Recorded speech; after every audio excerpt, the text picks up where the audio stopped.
Yesu Kristo ndiyo mpatanishi wetu. Mpatanishi kati ya Mungu na mwanadamu anaitwa nani? Yesu Kristo. Andika Timotheo wa kwanza sura ya 2 mstari wa 5,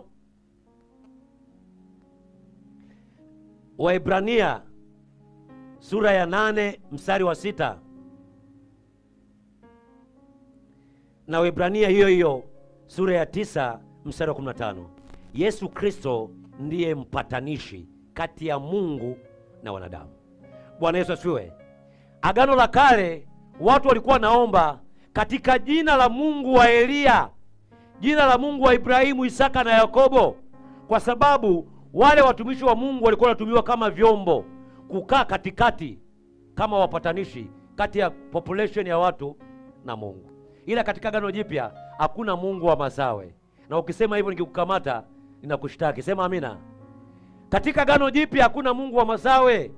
Katika Agano Jipya kuna Yesu Kristo, anaitwa Yeshua Hamashia. Katika jina lake ndiyo mambo yote yanajibiwa. Bwana Yesu asifiwe sana. Hakuna Mungu wa nabii fulani, Mungu wa bishopu fulani, Mungu wa mtume fulani. Hiyo ilikuwa ni katika Agano la Kale. Yesu Kristo amekuwa ni mpatanishi kati ya wanadamu na Mungu, na yeye ndio amefanya njia. Waebrania sura ya 10 mstari wa 19 na 20. Yesu Kristo mwili wake umefanyia kuwa ni pazia mara baada ya ile pazia kuchanika miaka 2000 iliyopita akiwa pale msalabani.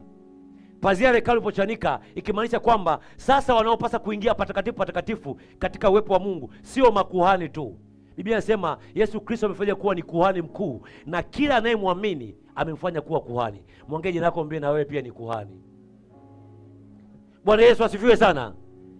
Mathayo sura 27 mstari wa 51, pazia la hekalu likachanika na Yesu Kristo akafanyia kuwa ndio hilo pazia. Katika mwili wake kila mtu amepata njia ya kumkaribia Baba kwa roho moja.